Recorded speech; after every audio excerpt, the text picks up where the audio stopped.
الرحمن الرحيم إن الحمد لله نحمده ونستعينه ونستغفره ونعوذ بالله من شرور أنفسنا ومن سيئات أعمالنا من يهدي الله فلا مضل له ومن يضلل فلا هادي له أشهد أن لا إله إلا الله وحده لا شريك له وأشهد أن محمدا عبده ورسوله يا أيها الذين آمنوا اتقوا الله حق تقاته ولا تموتن إلا وأنتم مسلمون يا أيها الناس اتقوا ربكم الذي خلقكم من نفس واحدة وخلق منها زوجها وبث منهما رجالا كثيرا ونساء واتقوا الله الذي تساءلون به والأرحام إن الله كان عليكم رقيبا يا أيها الذين آمنوا اتقوا الله وقولوا قولا سديدا يصلح لكم أعمالكم ويغفر لكم ذنوبكم ومن يطع الله ورسوله فقد فاز فوزا عظيما أما بعد السلام عليكم ورحمة الله وبركاته.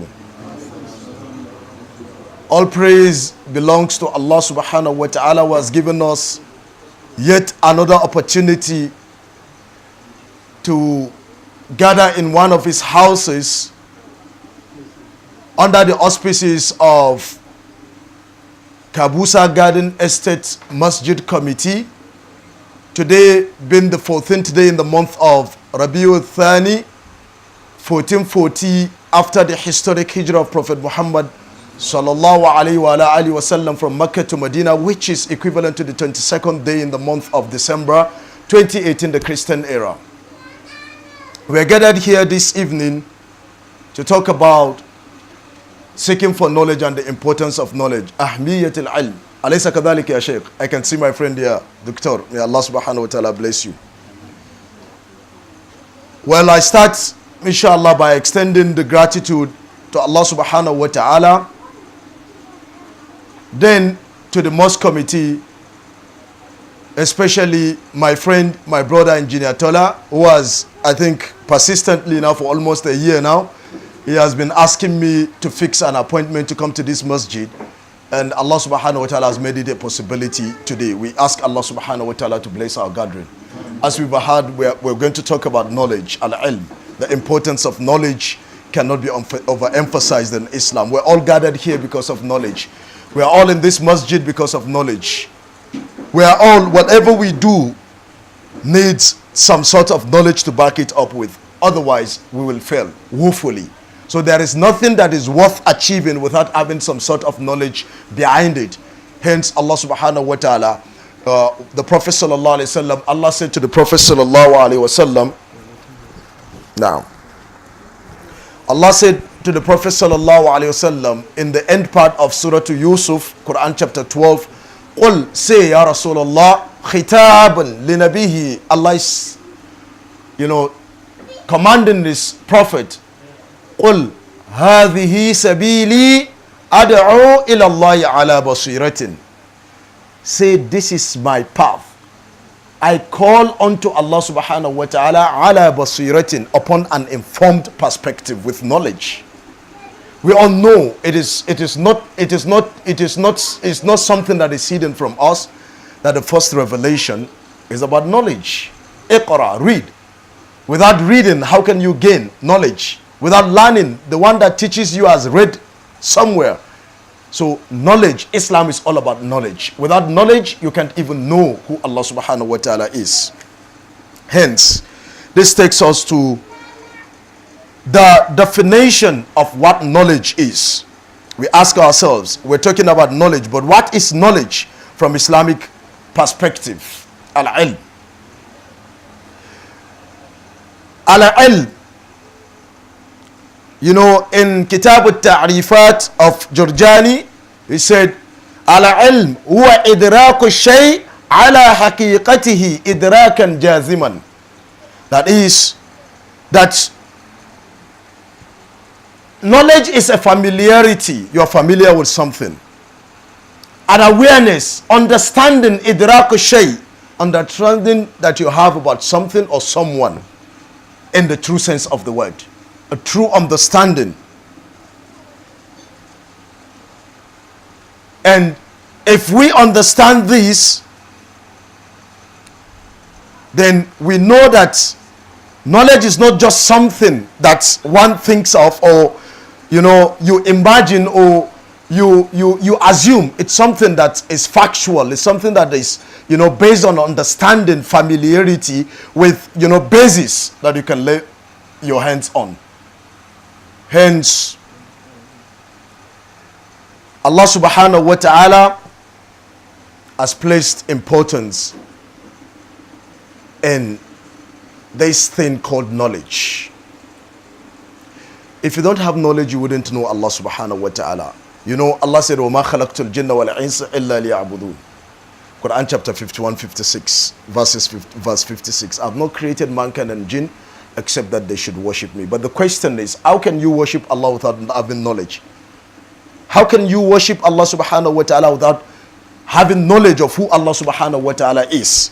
Like Sheikh Fawzan bin Fawzan, he's saying, in the Shari' of, here in this kitab, the Shari' of Usulu Thalatha, is saying regarding, having attached yourself to something that you're a Muslim, but you really don't know what Islam is. The Imam read about, the Prophet Ibrahim alayhi salam in one of his, in one of the verses he made reference to. But Sheikh is saying here that as a Muslim, without knowledge, it is not possible, and I read before we go into it. He said, now we all call ourselves Muslims, don't we? But there is something about Islam that we need to know. That is, we need to have knowledge about what Islam is. Is it enough for me to say that I'm a Muslim and someone asks me what is Islam and I don't have knowledge about Islam? Is it enough for me to tell someone that we pray 5 times a day and asks me how about prayers and I have no knowledge about prayers? Is it enough for me to promote Psalm fasting in the month of Ramadan? I have no knowledge about it. Is it enough for me to say that this is the Sunnah of the Prophet sallallahu alaihi wasallam, that we are Ahlul Sunnah, the custodians, the followers of the Sunnah of the Prophet sallallahu alaihi wasallam? But when we are asked what is the Sunnah of the Prophet sallallahu alaihi wasallam, then we become dumbfounded. Is it will that suffice us that we are Muslims and on Yawm al-Qiyamah Allah will ask us to go to Jannah by virtue of us proclaiming Islam without having knowledge of what Islam is? Hence Sheikh said, when Allah commanded Prophet Muhammad sallallahu alaihi wasallam to follow the millah of Ibrahim alayhi salam, and also that the Muslims should follow the path of Prophet Ibrahim alayhi salam, Sheikh said, Ma hiya hadhihi al-millah? What is this millah of Prophet Ibrahim alayhi salam that Allah commanded the Muslims to follow? Allati umira nabiyyina Muhammad sallallahu alayhi wasallam, which Allah subhanahu wa ta'ala has commanded Nabiyyana, our Prophet sallallahu alayhi wasallam, bittiba'iha wa amarana bittiba'ihi, and Allah subhanahu wa ta'ala has commanded us to follow this millah. Yajibu alayna an na'rifaha. He said it is wajib upon us to have knowledge about this Islam, this millah of Prophet Ibrahim alayhi salam. لأن المسلم, because verily a Muslim, يجب عليه أن يعرف ما أوجب الله عليه من أجل أن يمتثله. It is wajib, it is compulsory upon the believer to have knowledge about what Allah has made compulsory upon him. So you can see seeking for knowledge is wajib, because Allah has made certain things obligatory upon us, and it has become obligatory upon us to have knowledge as regards to how we are going to discharge that obligation that Allah subhanahu wa ta'ala has placed upon us. This is a preamble to the importance of knowledge. And Sheikh said, وَمِنْ أَجْلِ Allah وَمِنْ أَجْلِ Allah يَخِلَّ bihi, so that you will not leave anything out of that thing that has been made obligatory. Because if you don't have knowledge about something, you will not do it as is expected of you. Alaysa kadhalik. But having full knowledge about something, or a required knowledge about something, makes you very comfortable in discharging it. The one that knows how to pray has certain knowledge about the prayer, the nature of the prayer of the Prophet sallallahu alaihi wasallam. He prays with tranquility. He prays with comfort, because whatever move he makes in salah, he has knowledge to back it up with, as against someone that is just imitating. Whatever you do with knowledge, there is that confidence that you have regarding it. This is common knowledge. What you are not certain about, you become very uncomfortable. You don't want to promote it. You know, you only promote it hiding away from people that you think have knowledge about it. But when you have knowledge about something, you can sit in front of Kaaba, in front of Sudais, in front of all the A'immah, and you can talk about it because it is knowledge. There is no lie about facts.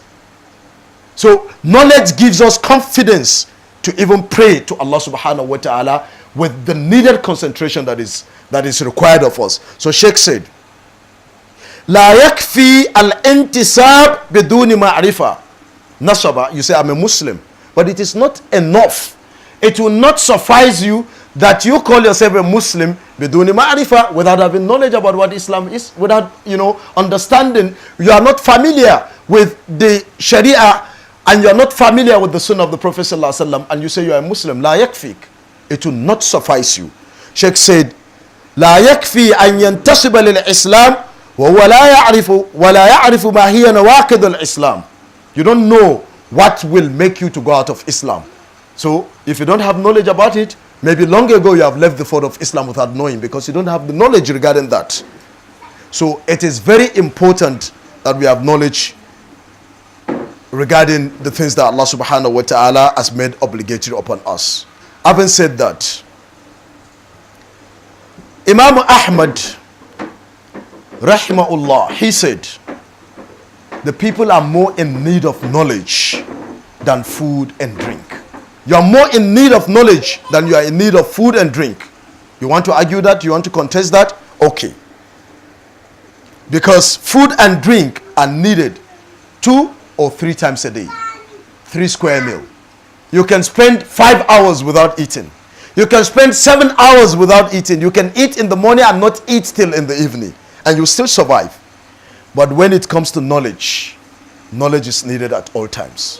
How you are seated in this masjid, you need knowledge to understand that you need ikhlas to sit in this masjid, because before you can be rewarded. How you enter the masjid, as my brother is entering the masjid, you need to have knowledge on how to enter the masjid. How you are sitting in the masjid, you need to have knowledge about how you're sitting. The way you think, the way you move, the way you put on your clothes, the way you look, the way you talk, everything of your life, you need knowledge at each time of your life. There is a requirement for you to have knowledge about how to do it.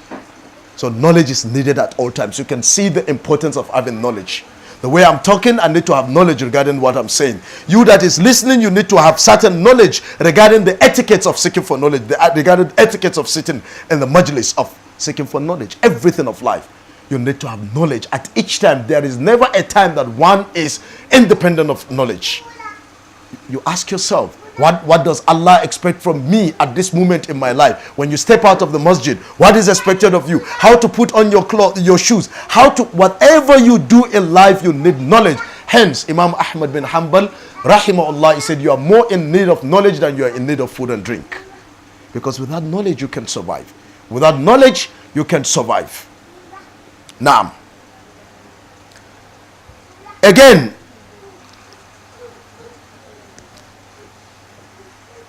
the Prophet sallallahu alaihi wasallam,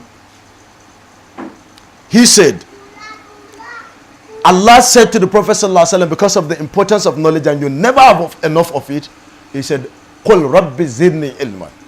Oh Allah, increase me in knowledge. There is never a time that you will be independent of seeking for knowledge. There is never a time that you will look at yourself and say, no, today I've learned enough that today I'm independent of seeking for knowledge. There is never a time. One of the A'immah, one of the Salaf, if I'm not mistaken, Abdullah ibn Mubarak, he was asked, if you were told that you have only 1 day remaining to die, what are you going to do with your life? 24 hours remaining. He said, I'm going to seek for knowledge. Now this speaks volume of how they see knowledge as against how we see knowledge today. Someone is dying the next 24 hours, but he's asked, what is your wish? He said, I will seek for knowledge.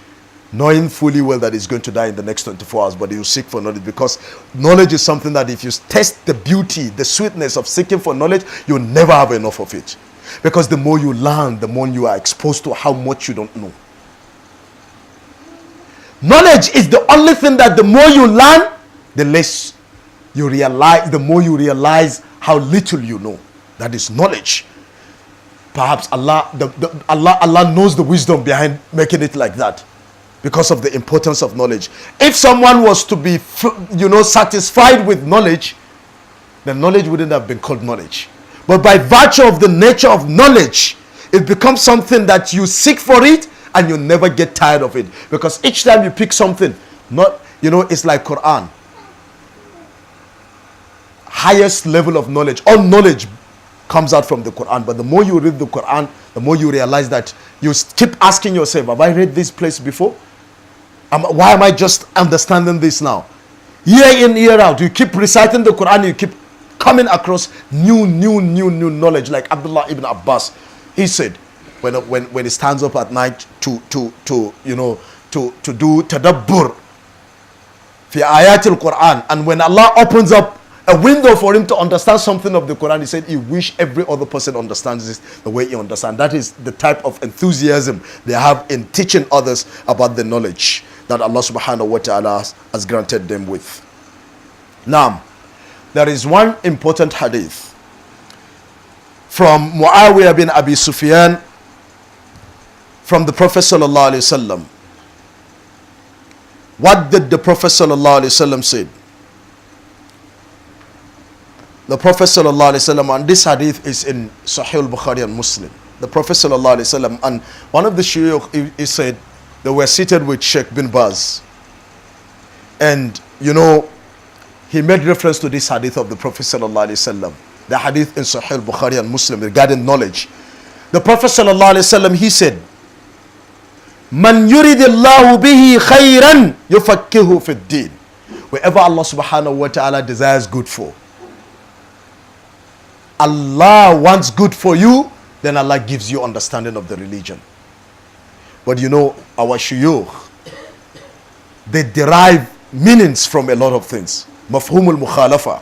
Sheikh bin Baz now told them that فَمَنْ لَمْ يَتَفَقَّهُ فِي الدِّينِ مَا أَرَادَ اللَّهُ بِهِ خَيْرًا. Whoever does not have understanding of the religion, then it is sufficient indication that Allah does not desire good for it. That is mafhumul mukhalafa. If Allah desires good for you and He gives you knowledge of the deen, then if you are deprived of the understanding of the religion, it is sufficient to confirm that Allah subhanahu wa ta'ala, you're just out there, nobody cares about you. So you have to seek for knowledge, you have to ask Allah subhanahu wa ta'ala. This is something that you have to ask Allah subhanahu wa ta'ala to give you the understanding of the religion. وَمَنْ أَرَادَ اللَّهُ بِهِ الْخَيْرِ عَلَّمَهُ وَفَقَّهُ فِي الدِّينِ اللَّهِ تَبَارَكَ وَتَعَالَى. If Allah desires good for you, Allah gives you knowledge. But how do you get this knowledge? There is a formula to gaining knowledge. What did Allah subhanahu wa ta'ala say? Who can give me the verse? وَاتَّقُوا اللَّهِ فَاتَّقُوا اللَّهِ أو وَاتَّقُوا اللَّهِ. Yeah, is it wa'un or fa? Now? وَيُعَلِّمُكُمُ اللَّهِ. Fear Allah and Allah will enrich you in knowledge. That is the formula. The more you fear Allah, the more Allah gives you knowledge. Hence, this takes us to the last verse of Surah Al-Ankabut, Quran chapter 29, verse 69. Allah subhanahu wa ta'ala said, وَالَّذِينَ جَاهَدُوا فِينَا لَنَهْدِيَنَّهُمْ سُبُلَنَا وَإِنَّ اللَّهَ لَمَعَ الْمُحْسِنِينَ. Allah subhanahu wa ta'ala said, those that strive on our path, وَالَّذِينَ جَاهَدُوا فِينَا لَنَهْدِيَنَّهُمْ سُبُلَنَا. Abu Ahmed Abbas al-Hamdani, in the tafsir of Ibn Kathir, under the tafsir of this verse, Quran 29:69, he said, those whom Allah has blessed with knowledge, the more they act upon the knowledge that Allah gives to them, the more Allah enriches them with something new that they did not know before. So the formula to knowing more is to act upon the little that you have been granted with. If you want to be knowledgeable, then act upon the little knowledge that Allah subhanahu wa ta'ala has given to you. That is the formula. That is how to seek for knowledge. Divine knowledge is by acting upon, because Allah subhanahu wa ta'ala frown against those people that have knowledge but they act not on their knowledge. Those people that say things but they do not act upon those things that they say. Ya ayyuhalladhina amanu lima taquluna ma la taf'alun kabura maqtan inda Allah an taqulu ma la taf'alun. O you who believe, why do you say that which you do not do? It is detestful in the sight of Allah subhanahu wa ta'ala for you to say that which you do not do. Allah subhanahu wa ta'ala said in Surah Al-Baqarah, أَتَأْمُرُونَ النَّاسَ بِالْبِرِّ وَتَنْسَوْنَ أَنفُسَكُمْ وَأَنْتُمْ تَتْلُونَ الْكِتَابَ أَفَلَا تَعْقِلُونَ. Do you enjoin good upon the people while you forget about yourselves? So you have to act upon the knowledge. أَلَيْسَ كَذَلِكَ. Then one of the A'immah, he said, he said, النَّاسُ مِنْ جِهَةِ الْأَصْلِ أكفاه أبوهم آدم والأم حواه نفس كنفس وأرواح مشابهة نعم وآدم خلقت فيهم وآذاه فإن يكن لهم من أصلهم حسب يفاخرون به فالطين والماء ما الفخر إلا لأهل العلم إنهم على الهدى لمن استدى أذلاه. He said, people regarding their origin, we all are from Adam alayhi salam. We are the same. We have equal capability. We have the same origin. Adam is our father. Hawa is our mother. He said, Nafsun ka nafsin. Your soul, nafs, you are like me, I'm like you. We're the same. He said what? The same bones in my body are the same bones in your body. The nature of everything. We all are created from this, but what is the difference now? He says some people, because of their lineage, they become pompous. We are from this and this. But it is reminding you, Fattinu wal ma. We are all from what? From clay and what? Water. Mal fakhru ay mal fadlu illa li ahli al-ilm. If there is anyone that will be proud and pompous, then it has to be the people of knowledge. If at all, not because you are the son of so and so, not because your father is so and so, or you are so and so, if at all there is room for you to be proud of anything, it has to be the people of knowledge. Because they are the role models, they are the ones that people look up to. If you are seeking for guidance, you ask the people of knowledge, because Allah said, فَاسْأَلُوا أَهْلَ الذِّكْرِ إِن كُنْتُمْ لَا تَعْلَمُونَ. Ask the people of knowledge if you know not. That is the status they have. Hence, La hayatun illa bil ilm. There is no life except with knowledge. You are a dead man if you don't have knowledge. Fal ilmu, remember this knowledge, hayatul qulub. It is the life. It is what gives life to our hearts. Min marad al-shubuhat. What is the disease of the heart that every man suffers from? Doubt. The disease of doubt. Is there Allah? Is there Jannah? Will Allah reward me? Will Allah give me what I'm asking Him of? Will I be rewarded for these little things that I do? Will people be punished? Will there be resurrection? Will there be this? People keep doubting. This is the disease of doubt. So the munafiq, they are doubting whether Allah subhanahu wa ta'ala is actually existent, whether Allah is going to reward them. Then mudhabdhabina bayna dhalik, la ilaha haulai wa la ilaha haula. They are neither here nor there. So people keep having doubt, the disease of hypocrisy. But ilm is what will clear doubts. If people are in doubt, what clears their doubt? Knowledge. And what is that knowledge? Factual knowledge. If knowledge is not backed by evidence, then people are bound to be confused about it. But if there is evidence behind it, hence the need for us to seek for more and more and more, because the more you talk, the more you need evidence to back up your talk. The more you act, the more you need evidence to back up your actions. Otherwise, they become futile. Alaysa kadhalik. Naam. So, knowledge, وَحَيَاةُ الْأَبْدَانِ مِنْ مَرَدِ الشَّهَوَاتِ. The body has a lot of what? Lust, sexual urge, the lust to have money, the lust to have this. Knowledge is what will cure all of this. Nurul uqul. Our intellect has been clouded with darkness. Do you know what clears it? Knowledge. Knowledge is what clears our intellect. Like Abul Faraj Ibn al-Jawzi, he said, to imitate is to suspend the use of the intellect, whereas the intellect has been created for thinking and reasoning. So Allah has given us intellect to think and to reason, to ponder over the verses of Allah subhanahu wa ta'ala. But all these things come as a result of knowledge. Now, again, Ibn al-Qayyim, I'm just telling us about knowledge before we go into some intricate issues. Ibn al-Qayyim in Madarij al-Salikin, he said, Al-ilmu qala Allahu qala Rasul. قال الصحابة هم أولو العرفان أي ذو معرفة. He said, you want to know what knowledge is? He said, knowledge. قال الله قال رسوله. Knowledge is not beyond Allah said this and the Prophet ﷺ said that.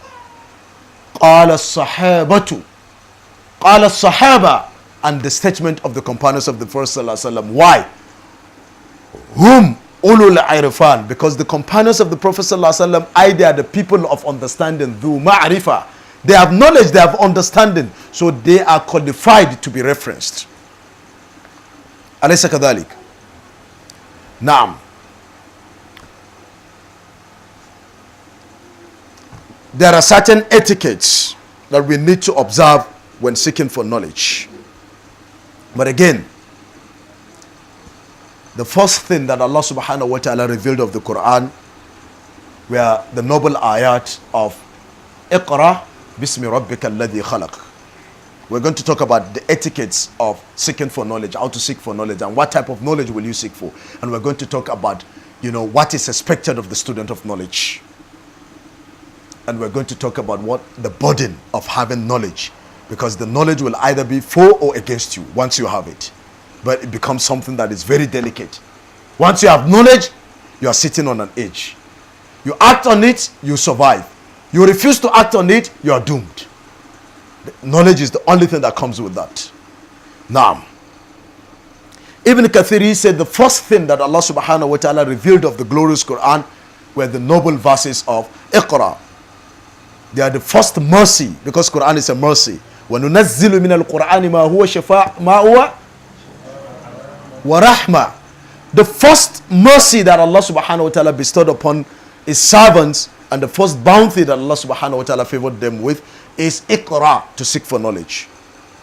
Hence, the honor and the nobility of man is in his knowledge and not his wealth. That is why if the people of knowledge understand what Allah subhanahu wa ta'ala has given to them, even the kings will rush at their doors. It has happened.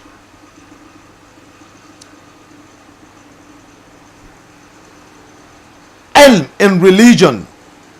وَالْإِسْلَامُ يَدْعُو إِلَى طَلَبِ الْعِلْمِ. Islam calls us to seek for knowledge. وَقَدْ جَعَلَ الرَّسُولُ صلى الله عليه وسلم. The Prophet sallallahu alaihi wasallam has made seeking for knowledge an obligation, farida ala kulli Muslim. He has made it an obligation upon each Muslim. And the Prophet sallallahu alaihi wasallam has explained the superiority of the one that seeks for knowledge over the one that merely worships Allah. The Prophet sallallahu alaihi wasallam, he made he made a similarity between what? Al-fadlul alim ala al-abid ka fadlul qamar ala sa'ir al-kawakib. The Prophet sallallahu alaihi wasallam drew up an analogy here. The superiority of the one who has knowledge over the one who merely worships Allah subhanahu wa ta'ala is like the superiority of the moon over every other heavenly body. So it's possible that you are always in the masjid, but the one that has knowledge, the one that seeks for knowledge, is more superior than you. Is more superior than you. Because the Prophet ﷺ drew up, and the Prophet ﷺ also told us that the scholars, warathatul anbiya. Everyone wants to inherit someone. A lot of people, we've heard of a child that killed his father because of inheritance. Just a few months ago here in Abuja. So you see a lot of that. People are killing others because of material thing. Because they attach value to these material things. A lot of people are waiting for their parents to die so that they can inherit from their estates. But ask yourself this question. If people are so attached to this type of inheritance, and the Prophet is telling you that the scholars are the inheritors of the prophets, but the Prophet qualified it. He said they do not inherit from their dinaran wala dirhaman. It is not dinar, it is not the dollars and the nairas of today. They don't inherit these things from the prophets, because the prophets do not leave these things behind. What do they leave behind? Innama warathul ilm. What they inherit is ilm, knowledge. That is what they inherit from the prophets. فَمَنْ أَخَذَهُ أَخَذَ بِحَدِّ الْوَافِرِ. The Prophet sallallahu alaihi wasallam, he said, Whoever acquires it has gained a great share. Whoever acquires knowledge has gained a great share. And the Prophet ﷺ has attached an importance to seeking for knowledge when he said, Man salaka tariqan yatlubu fihi aw yaltamisu fihi ilman sahala Allahu lahu tariqan ila al-jannah. Imam Bukhari, Kitab al-Ilm. Imam Muslim also narrated. The Prophet ﷺ said, whoever follows a path in the pursuit of knowledge, Allah will make a path to paradise easy for him. Allah will make a path. The easiest way to Jannah is the path of seeking for knowledge. How many of us seek for knowledge today? How many of us seek for knowledge today? Imam Shafi'i, he said, Ta'allam. You know, this knowledge, we cannot, this topic is not about a particular knowledge. You know, we are not talking about ilm al-hadith, we are not talking about usul, we are not talking about this. This lecture is to encourage you to seek for knowledge. I hope you understand that. So it's an injection. It is not meant to discuss a particular knowledge. You know, knowledge of hadith, knowledge of tafsir, knowledge of this, knowledge of that. No.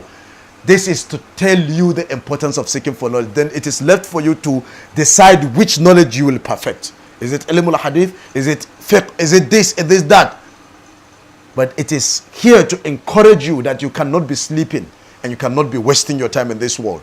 You have to seek for knowledge. You have to dedicate your time. What is there in this world? If you don't seek for knowledge and you don't spread the knowledge and you don't act upon the knowledge, that what do you gain in this world? Nothing. You get nothing. So this knowledge is something that should be encouraged and should be sought for. Hence, Imam Shafi'i said, Ta'allam falaysa al-mar'u yulad aliman. Imam Shafi'i said, seek for knowledge. Ta'allam falaysa al-mar'u yulad aliman. Seek for knowledge, for there is no man that was born a knowledgeable person. Is there a scholar that was born as a scholar? He sought for knowledge. So Imam Shafi'i said the secret to that is for you to seek. If you don't seek for knowledge, Tullab al-ilm, the seekers of knowledge, they call them talib. They're seeking for something. So you have to seek for knowledge. He said, acquire knowledge, for nobody was born learned. And he also said, Ra'aytul ilm. Ra'aytul ilma sahibuhu kabir. Walau waladatuhu abahu li'amun. He said, Wallahi, I noticed that the one who acquires knowledge excel beyond his peers. Yes, we were all born the same year. We are all peers, we are friends. But the one that has acquired knowledge, Ra'aytul ilma sahibuhu kabir. Walau waladatuhu abahu li'amun. He said, I've seen the companion of knowledge, the knowledgeable one, excelling beyond his peers, even if he is from a humble background, very poor background. But today, because he has knowledge, all the kings are sitting in front of him. He has excelled beyond his peers, even if he is from a humble background. Nothing does that except knowledge. Sulaiman bin Abdul Malik, one of the kings of that time, not long ago, that was during the time of the Tabi'een, the followers. When Ata'u bin Abi Rabahin was the official mufti of Haram, he inherited the seat of knowledge from Abdullah ibn Abbas.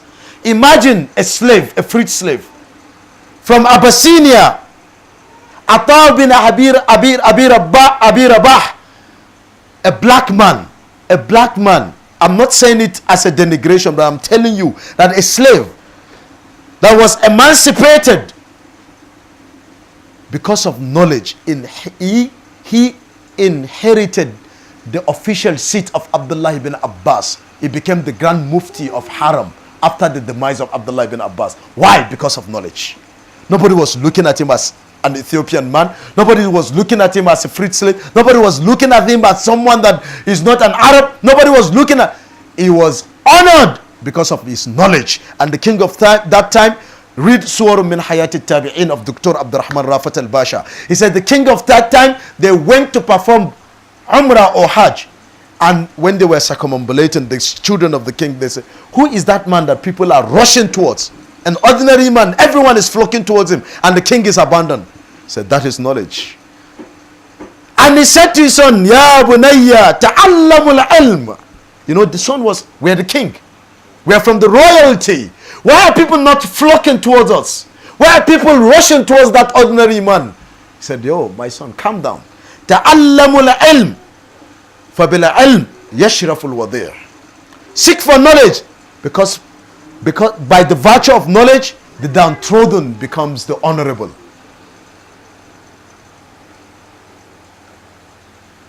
The downtrodden and even the servant is elevated to the status of the king because of knowledge. That is how important knowledge is.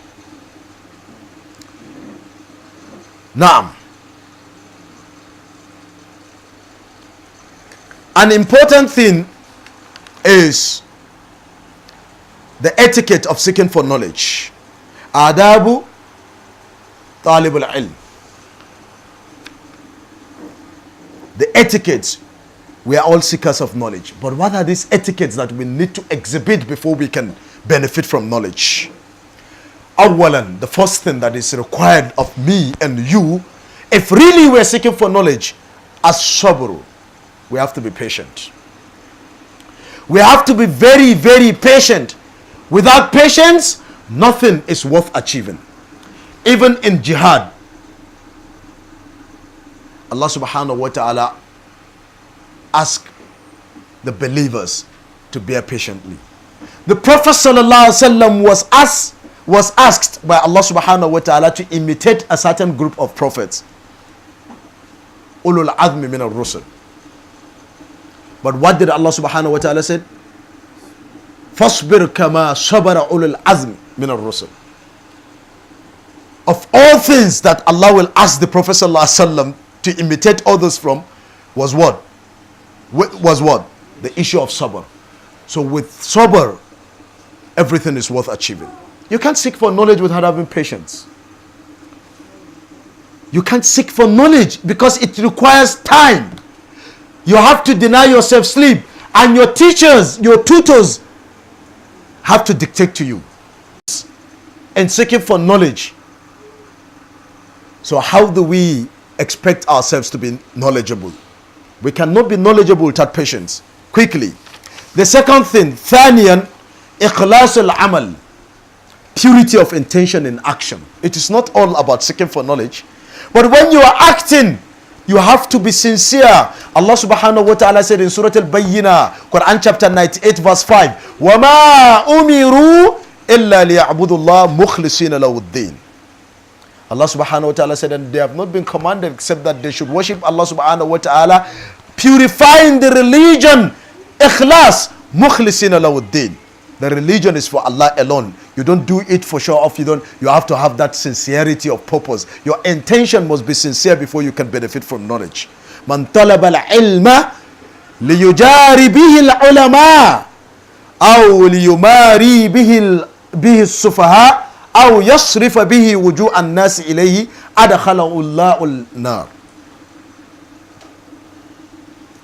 The Prophet sallallahu alaihi wasallam, he said, the hadith is in Sunan of Imam al-Nasai. Sheikh Nasruddin al-Albani said the hadith is Hasan in Sahih Sunan al-Nasai. The Prophet sallallahu alaihi wasallam said, Man talaba al-ilma liyujari bihi al-ulama. Alaysa kadhalika ya Sheikh? Whoever seek for knowledge, whoever seek for knowledge so that he will argue with the scholars, or he wants to prove himself superior to the ignorant ones. That is the purpose of seeking for knowledge. You know, people have different intentions. They seek for knowledge so that they can argue with scholars. They seek for knowledge so that they can prove themselves to be superior above the ignorant ones. أو يصرف به وجوه الناس إليه, or he wants to turn the attention of people towards him, that wow, this guy is knowledgeable. أدخله الله النار. That person will enter hellfire. Allah subhanahu wa ta'ala will enter him into hell because of the absence of ikhlas. He has sought for knowledge. He is knowledgeable. He has memorized the Quran. He knows the knowledge. He has everything, but he will be in hellfire. Why? Because the knowledge was not sought for the sake of Allah subhanahu wa ta'ala. May Allah guide us. May Allah subhanahu wa ta'ala protect us against this fitna. then what is expected of you as a student of knowledge? عليك بالطهارة الظاهر والباطن من كل كبيرة وصغيرة. What is upon you is to purify yourself from, your inner self and your outer self.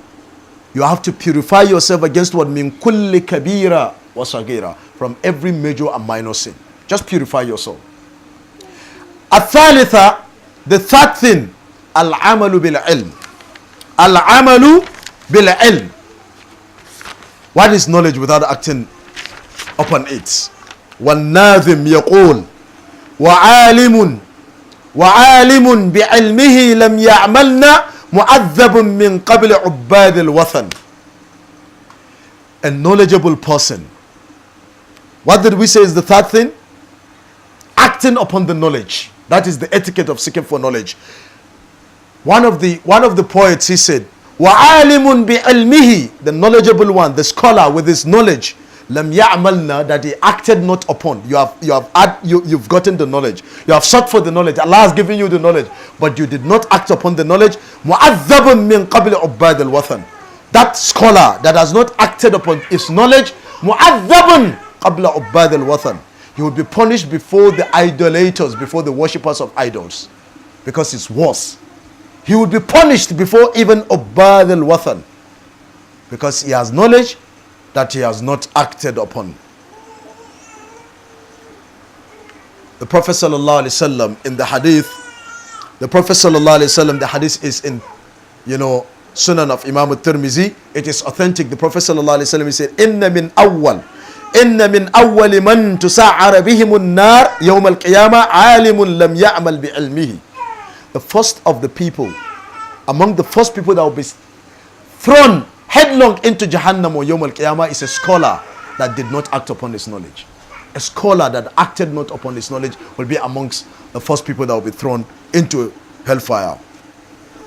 And that is why we need to know that al-amalu bil-ilm huwa thamarat al-ilm. Acting upon the knowledge is the fruit of knowledge. Acting upon your knowledge is the fruit of knowledge. Al-ilmu maqurun bil-amal. Knowledge. Knowledge is moving side by side with action. Why? Wal-amalu huwa thamarat al-ilm. And acting upon the knowledge is the fruit of knowledge. Fal-ilmu bila amalin kashajaratin bila thamaratin. Having knowledge without acting upon the knowledge is like a tree that has no fruits. Is it valuable? Do you call it an economic tree? Do you call it an economic tree? You only call those trees that bear what? Fruits. You call them valuable. Now, al-ilm bila amal ka shajaratin bila thamaratin. La fa'idatu fiha. There is no any fa'ida. But what is it? It's as good as knowing nothing. It's as good as knowing nothing. What is the difference of you having knowledge and not acting upon the knowledge, and the other person that has no knowledge about what you have knowledge on? You're all on equal footing in terms of what? Judgment. La fa'ida. May Allah subhanahu wa ta'ala, safeguard us. Hence, man alima walam ya'mal, the one that seeks for knowledge but does not act upon his knowledge, faqad ashbaha al-yahud, that person is like a Jew. He is likened to what? A Jew. Because Allah said, مَثَلُ الَّذِينَ حُمِّلُوا التَّوْرَاةَ ثُمَّ لَمْ يَحْمِلُوهَا كَمَثَلِ الْحِمَارِ يَحْمِلُ أَسْفَارًا بِئْسَ مَثَلُ الْقَوْمِ الَّذِينَ كَذَّبُوا بِآيَاتِ اللَّهِ وَاللَّهُ لَا يَهْدِي الْقَوْمَ الظَّالِمِينَ. Surah Al-Jumu'ah, verse 5. Allah subhanahu wa ta'ala said, the similitude of those who have been given what? The knowledge of At-Tawrah. They have been given knowledge. ثُمَّ لَمْ يَحْمِلُوهَا. But subsequently they failed to act upon the knowledge of Allah. The requirement of the knowledge, they failed to act upon it. Allah subhanahu wa ta'ala said they are like donkeys that have carried books upon their back, but they know nothing about the books they have carried. Allah likened them to donkeys. We are not far from that, a lot of us. We seek for knowledge, but we act not upon the knowledge. We should know that man alima walam ya'mal faqad ashbah al-yahud. Whoever seek for knowledge but does not act upon his knowledge is like a Jew. وَمَنْ عَمِلَ. Now you act. بِلَا ilm, but you have no knowledge. If someone asks you, why did you do what you did? Said, Wallah, I just saw my sheikh doing it. I just saw so and so doing it. Then you are like the Christian. Because each time, 17 times, at least 17 times a day, what did you do? نقرأ في الفاتحة في كل ركعة اهدنا الصراط المستقيم صراط الذين أنعمت عليهم غير المغضوب عليهم ولا الضالين. Who are these second people? The Christians. Because they are those that act, that they are acting without knowledge. There is no knowledge in Christianity. That is why the pastors keep learning English. The more you speak English, the more your congregation, the larger your congregation, because there is no knowledge in there. In Quran you have a lot of knowledge. In Islam there is a lot of knowledge. Look at the books that have been written trying to explain verses of the Quran. Look at books that have been written trying to explain the hadith of the Prophet ﷺ. That is knowledge. But if you act without having knowledge, you are like the Christians. Because ad-dalin, because these people, what do? وَهُمُ الضَّالُونَ الْمَذْكُورُونَ فِي سُورَةِ الْفَاتِحَةِ. These are the people that act without having knowledge. الرابعا دوام المراقبة. Always being aware that Allah subhanahu wa ta'ala is watching you. You are seeking for knowledge, always be aware that Allah subhanahu wa ta'ala is watching you. And that is going to guide you. You are going to fear Allah subhanahu wa ta'ala. You are going to act upon it. اغتنام الأوقات. The fifth one, because of our time. Best use of your time. There is no way you can be a good student of knowledge without having a timetable. How do you even do it? You have to have time to go out to seek for knowledge. You have to have time to come back and memorize that knowledge that you have sought. Imam al-Bukhari, in Sahih al-Bukhari, he has a chapter. He opened a chapter, called it what? That knowledge. Babu Hifz al-Ilm. Memorization of knowledge. Knowledge has to be memorized. That is what is called knowledge. You have to memorize it. When you seek for knowledge, you need to have time to memorize. After understanding that knowledge, you need to memorize it. Then you act while acting upon it. Shan't I tell you the fastest way of memorizing knowledge? Acting upon it. Do you think that the more you say the dua that the Prophet ﷺ asked you to say when you are putting on your new cloth, each time, or your old cloth, each time you remember to say it, won't it stick to your brain? As against not doing it, you have the knowledge.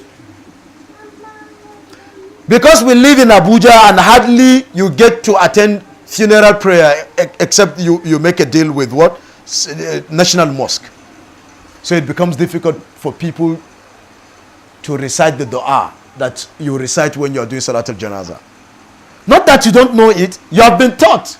But because you don't act upon it, it doesn't stay in your brain. Even if you memorize something that you don't get to use, it flies away. It flies away because of a lot of things that you are faced with. But the more, if each time you go to Saudi and you have that knowledge of the dua that you say in Salatul Janazah, it will stick to your brain. Because each salah, there is one janazah or the other. And because you are oft praying and you keep reciting it, it sticks to your brain.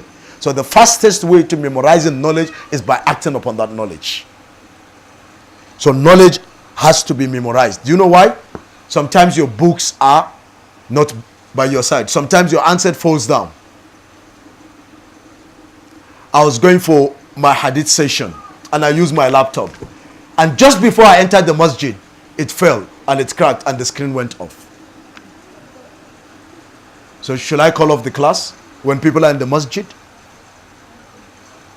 So you have to start summoning those things that you have memorized of that hadith that you want to teach that day. But without that memorization, the end of the class, because your laptop is not there, your answer is not there, network is not there, you can't Google. So knowledge has to be memorized. So, but we are talking about what? Taking advantage of your time. You have to take full advantage of your time. Timetable, seeking for knowledge, acting upon it. Then another fastest way of learning, the more you teach, the more you learn. The more you teach, the more you learn. Each time I teach this kitab, Usul Thalatha, each time I tend to understand it more. Each time I teach it, I understand it more. And it will reach a time that you have scholars that have been teaching a particular kitab for 20 years. And each time there are scholars that when you meet them, Ya Sheikh, I just want you to teach me Usul Thalatha. He will just sit down and he will start teaching you from his head. He will start teaching you from his head. He doesn't need any book because everything in it is in his brain already. Knowledge. But how do you do that? Iktinamul awqat. If you don't take possession of your time, someone will create timetable for you. Because he will call you on the phone. Hello, what are you doing? Say, well, I am not doing anything. Can we meet somewhere? He has created time for you. He has created activity for you. But when someone calls you and you're thinking of this many ahadith that you want to memorize, how do you even create extra time? How do you even have, free time as a Muslim? When you have a lot of things you have not memorized, how many hadith?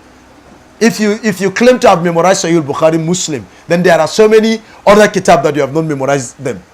There are a lot of things to memorize. Have you understood all the verses of the Quran? There are many tafasir to look into. So, where do we create that extra time, that free time, when we have a lot of things to do? And that is why you see scholars sometimes they're just sleeping and you see them waking up like this as if they had a nightmare. It's not nightmare. They just thought of so many books in their library that they have not even opened the page. So they can't even sleep. Because they don't want to be likened to this donkey that is carrying books without having no. Sometimes people argue with you. And some scholars will say, but you have a library. Yes, yeah. Then they visit the library. When you have been arguing, but they say this thing you have been denying is in that book. And they bring the book and they open it for him and he looks into the book and he sees what he has been objecting here in his own library. Because he has not read it. Another thing, which is tahdhir, a warning. We should be cautious when we are seeking for knowledge. Iyaka an tashtagil fi bidayat talabi bil ikhtilaf bain al ulama. When you are seeking for knowledge, please avoid seeking for knowledge starting with what? This ikhtilaf.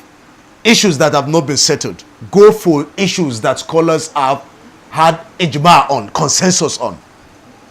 You want to avoid a lot of controversies. Go for the what? Go for those things that scholars have had consensus on. Then avoid all those things that will bring a lot of controversies. Adoptu wal itqan, precision and focus.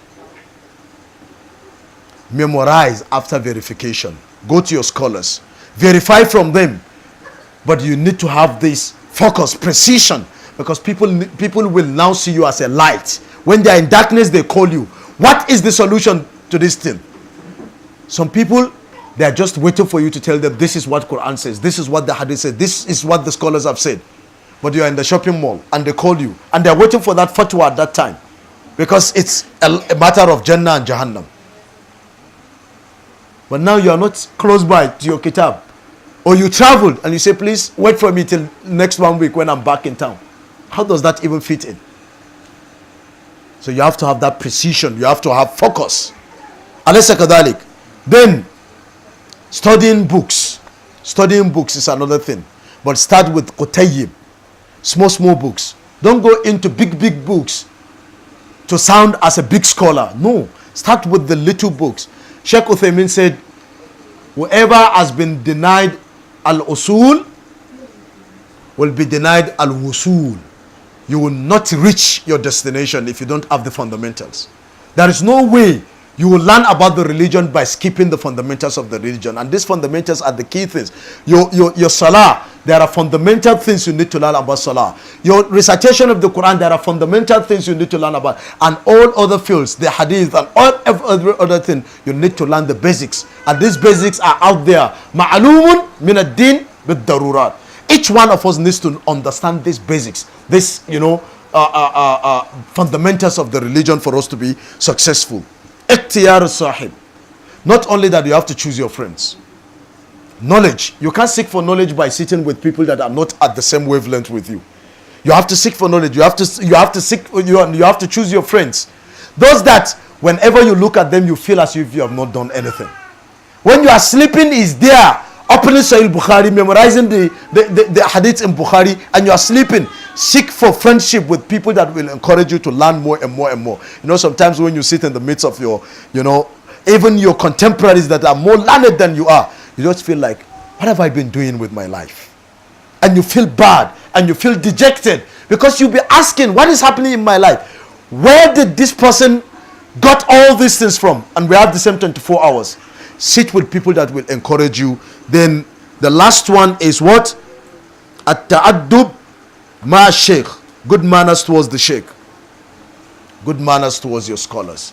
And this is a very important thing that we need to understand. Your good manners towards your sheikh, the one that teaches you, is the way to success. Is the way to learning, and is the way to strength. Can't you see why we are deprived? A lot of us are disrespectful to people that teach us. Not only in the field of religion, but also in the worldly knowledge. Go to our primary schools, go to secondary schools, go to universities. See how students are behaving towards their teachers. And you're wondering why we have famine of educated, intelligent people. We have what?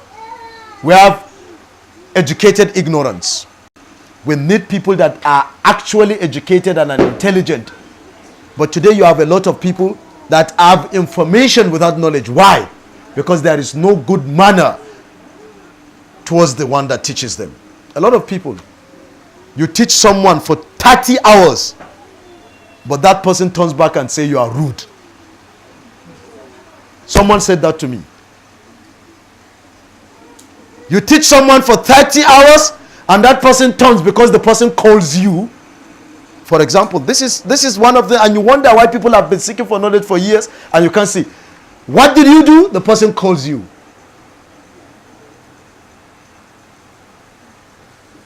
And when the person calls you, telling you something flimsy, and you say you need to have some respect towards the one that teaches you, and the person say you are rude, you are reminding her that you are the teacher. So the person said, I'm no longer coming to this class again. I'm no longer do this. You understand? So how can we learn? And what we have learned before, how can it benefit us? So now, because of one action towards the teacher, you risk wasting your 30 hours because that knowledge will not be beneficial to you again. And that is what is lacking in our society today. Tell me, every day people go out to learn. Every day people seek for knowledge. Yet we are ignorant. Yet we are crying because there is so much immorality in the society. Yet people are seeking for knowledge. Yet people are doing acts that are against Sharia. 99% of what we see in our societies today, you cry because they're against the Sharia. Yet all these 99% of people that do these acts, they sit in the masjid and seek for knowledge. Why is there no knowledge? Because there is no respect. There is no ikhlas. There is no respect towards the teacher. And this is the reality, whether we like it or not. This is the reality. If you don't respect the one that teaches you, you're not going to benefit from the knowledge. This is not only for Islamic knowledge, but for every other knowledge. Wallahi, if there is absence of respect, then be rest assured that you will learn nothing. And what you have learned will not benefit you. Yes, we live in Abuja, especially where people think they have money. Where people think they are exposed. Where they think, because you are teaching them is a favor. And they can talk to you anyhow, and they don't know there is respect between the teacher and the student. And that takes me to what? I want to end on that note. Between the respect that Prophet Musa alayhi salam gave to a teacher who was not a prophet. If the prophet can bring himself so low in the front of someone that is not a prophet, what about you? What money? What status? What thing? Nothing. Yet again, this is what we face in our societies today. No respect for the teachers. If you want to see the most disrespected person in the society, seek for the one that teaches the religion of Allah. Seek for it. And you see the society today, they respect the one that has money, but they disrespect the one that teaches the religion. How can that society move? How can that society, the society that does not value knowledge and the people of knowledge, how can that society move? Hence, ignorance in the society. Everywhere you turn to, there is ignorance. You feel like crying. But people keep teaching. Everyday scholars are teaching. Books have been printed and they have been distributed freely. Yet people are ignorant. You have answered. You send a lot of things and someone will ask you a question regarding what was sent yesterday. He has not read it. He has not read it, but he's asking, but you just say, but if you had read just few lines of what was sent to you yesterday, the answer was there. And you say, oh, I'm sorry, I've not had time to read it. A lot of that. Intellectual laziness. So you have to honor, respect, and be polite to your sheikh. No matter what, you have to be respectful. You have to be polite towards the one that teaches you. You have to observe the utmost standards of etiquette when you sit with him and when you speak with him. Wallahi al-azim, I hold on to the shoe of my of some of my shoe. It's not money that will make us to respect you. It is knowledge that will make us to respect you. It is your relationship with Allah that will make us to respect you. I know for sure I pick the shoe of my scholars. I'm not asking anyone to pick because I'm not a scholar, but I'm just telling you that this is what we were taught. Respecting the scholars, even if they are younger than you are. As long as they're teaching you something of the religion, you have to, otherwise you will not benefit from the knowledge. Satan can deceive you. Ask questions in proper manner and listen attentively. Be polite when studying the book with him and do not try to argue with your scholar or compete with him. A lot of people argue. A lot of people argue with their scholars. Do not pressurize him to give you an answer. This is very important. Wallahi malan, a lot of people will call you on the phone. They ask you a question. 1 hour after you have not answered, they said, we have asked you, you have refused to. Wallahi, malan, you have refused to answer me. Yes. Trust me, I get that a lot. They don't even know the condition you are. They don't even know whether you are going to ask your scholars or you're going to go to your library to research something, not to put someone on the wrong footing. But someone asks you a question. There was a lady that asked me, please, when is your Akida class? And maybe it was after 1 week that I got to answer a lot of things, a lot of messages, a lot of things, but I did answer. She said, it's people like you that send us away from the religion. I ask you, you're just answering now and stuff like that. Imagine. Someone that is asking to become your student. She has not even started learning, but this is the attitude. Someone that will call you, said, I've sent you message since 3 days ago, you have refused to answer me. This is someone that is seeking for knowledge. Pressurizing. These are not my words. This thing can be found in what? You know,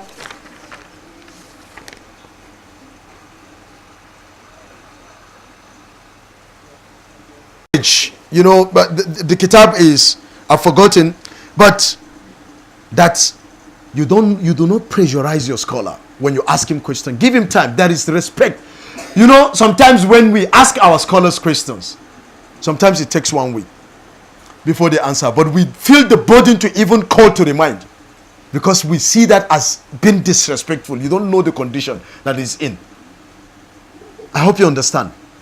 Another etiquette, do not call him directly by his name or nickname. Do not call him directly by his name or nickname. Say, yeah, Sheikh. You know, in our society, they say Malam. Some they say Alpha in down there in the southwest. I know if I go to Lagos, they call me Alpha. Until I ask what is the meaning of Alpha.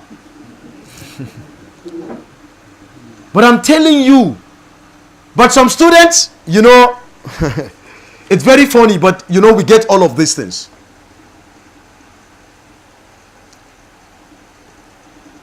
But you know, you don't call your sheikh just like that. And that is why even when you refer to your sheikh, you said Sheikh Al-Allama Ibn Uthaymin Rahmatullah alayhi. You see, you know, sometimes you don't just say Uthaymin said this. It's you know, it's very heavy on the tongue.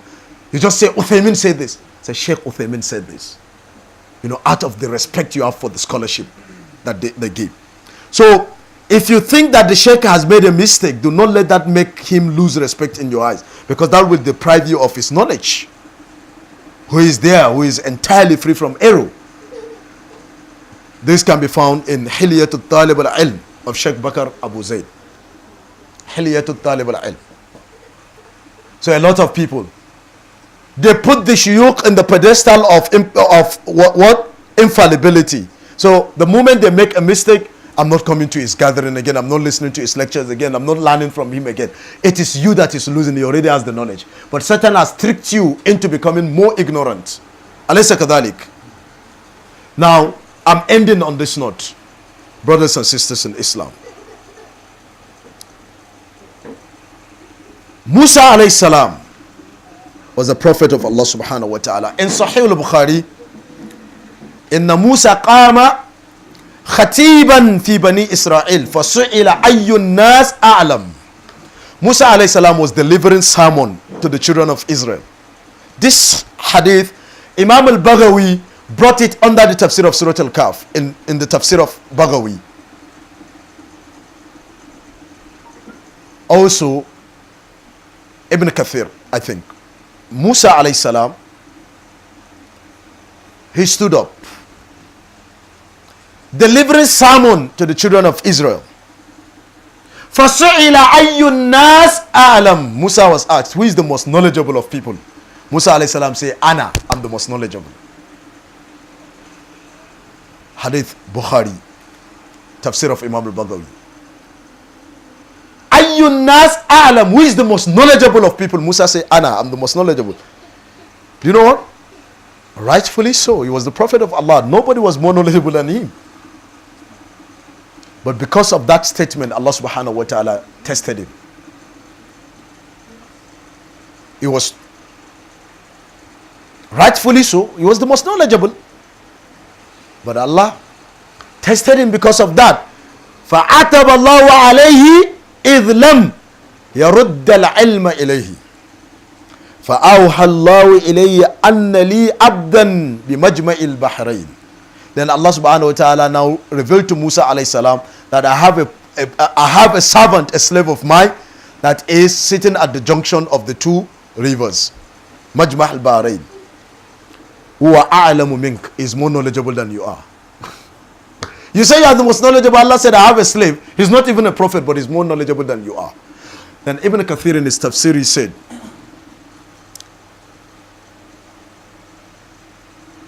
Allah has granted him a certain knowledge that Allah has deprived Musa, just as Allah has granted Musa a certain knowledge that Khidr doesn't have. That was the introduction of the tafsir under this ayah, Ibn Kathir. But why I'm bringing this is to wrap it up, student-teacher relationship. And that is what will benefit you. Wallahi, without this, you will never benefit anything from anyone. Without this type of thing that we're going to discuss now, because it's coming straight from the Quran. Then, Musa alayhi salam, when he had this, there is something I want us to learn. وَإِذْ قَالَ مُوسَى لِفَتَاهُ لَا أَبْرَحُ حَتَّى أَبْلُغَ مَجْمَعَ الْبَحْرَيْنِ أَوْ أَمْضِيَ عُقُبًا. Musa said, remember, وَذْكُرْ. I remember when Musa said to his boy servant, I will not give up traveling until I reach the junction of the two seas, where Allah said that scholar is. Until I spend years and years in waiting. Musa alayhi salam was willing to spend years and years waiting, traveling to meet a scholar. Musa alayhi salam. He just had that someone was more knowledgeable than him. He wants to know that thing that he has more than him. You can see how those that are hungry for knowledge behave. That is why you see the Salaf, they leave their hometown, they travel long distances just to seek for knowledge. Because scholars said one of the things is that because the less distracted you are, the more you are able to earn this knowledge that you are seeking for. So Musa alayhi salam, the moment Allah told him, Musa he embarked on a journey. A journey for what? Journey for knowledge.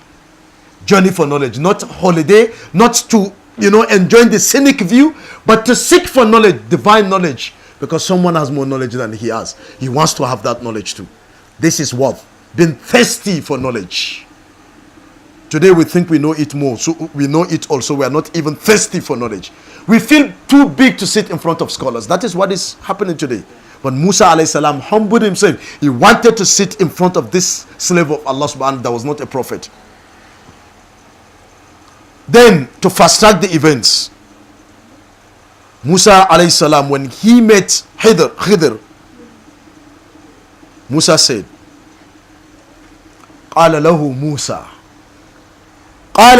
موسى هل أتبعك على أن تعلمني مما علمت رشدا وفي بعض القراءة رشدا. Musa alayhi salam. And before I go to this interesting tafsir of Ibn Kathir under it,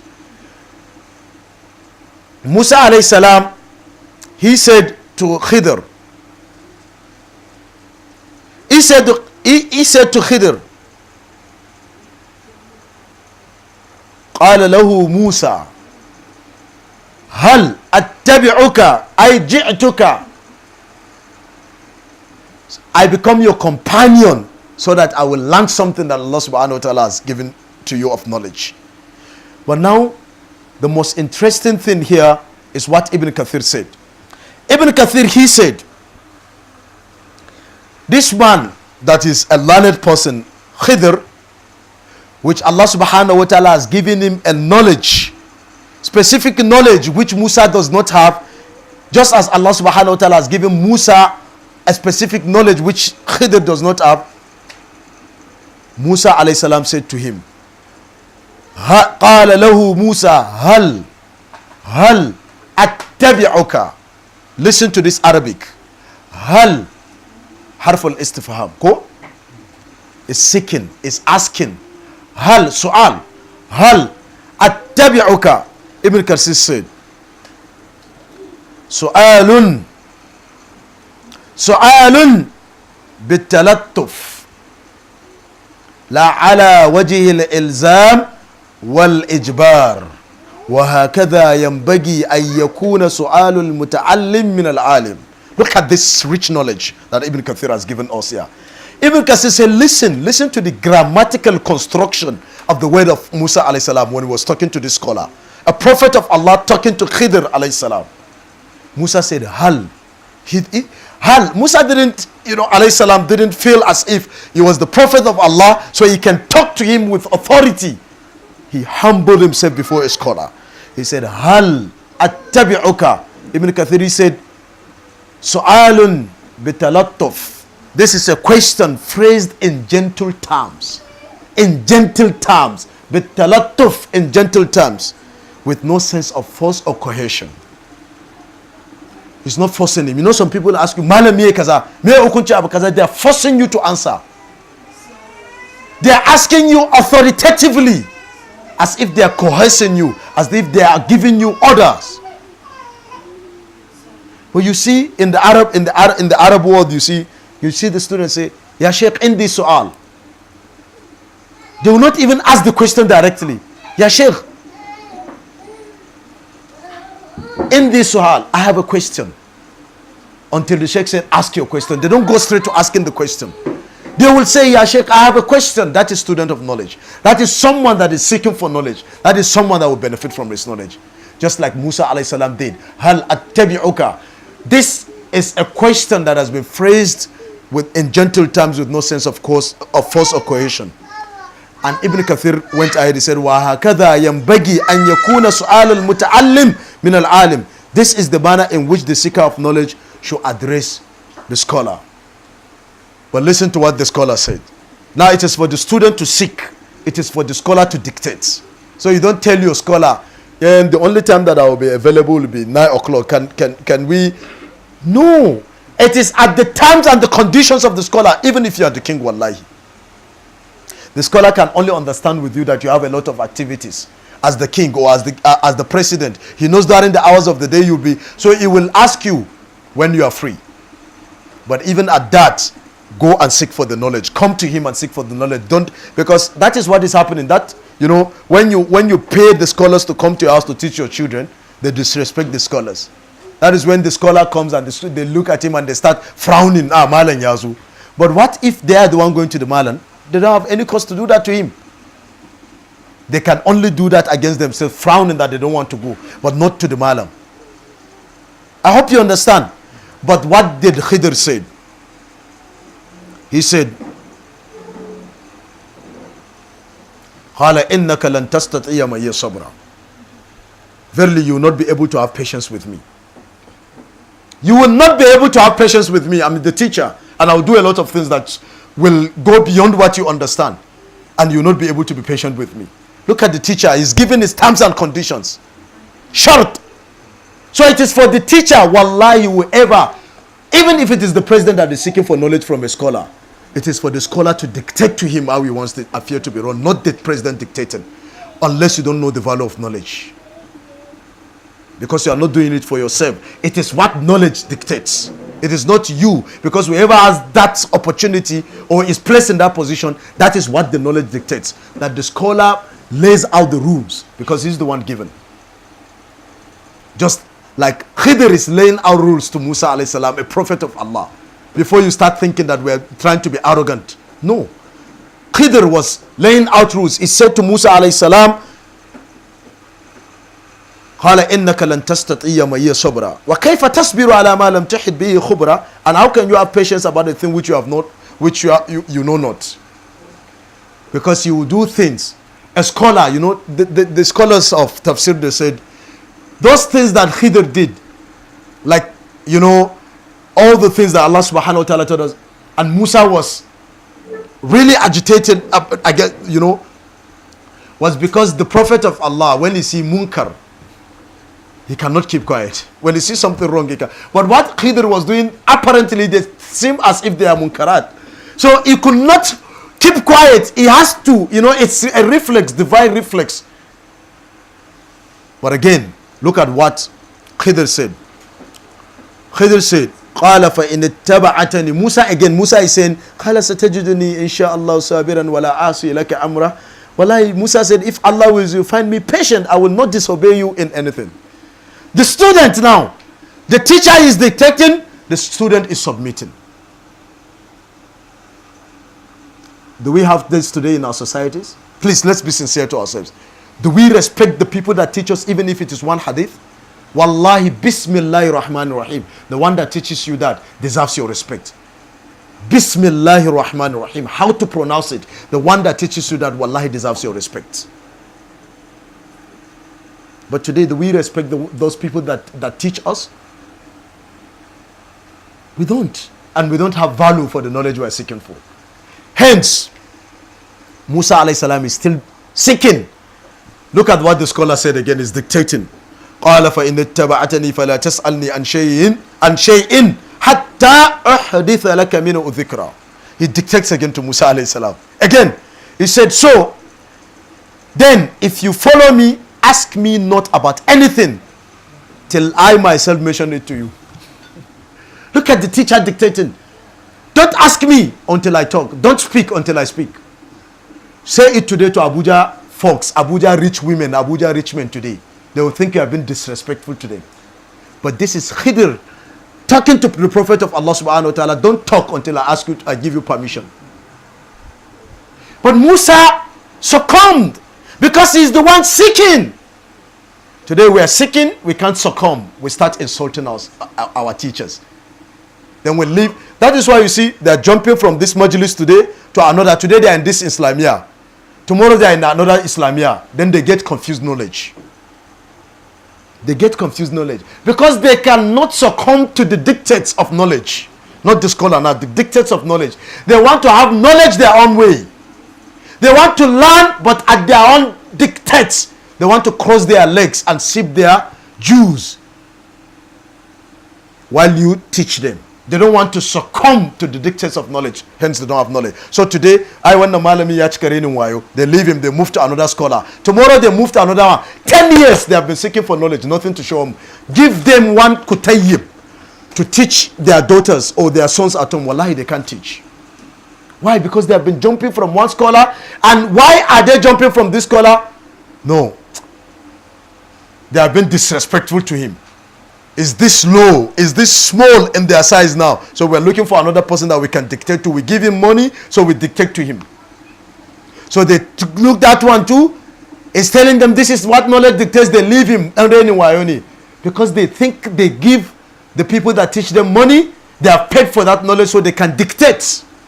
Wallah, you can never pay for knowledge.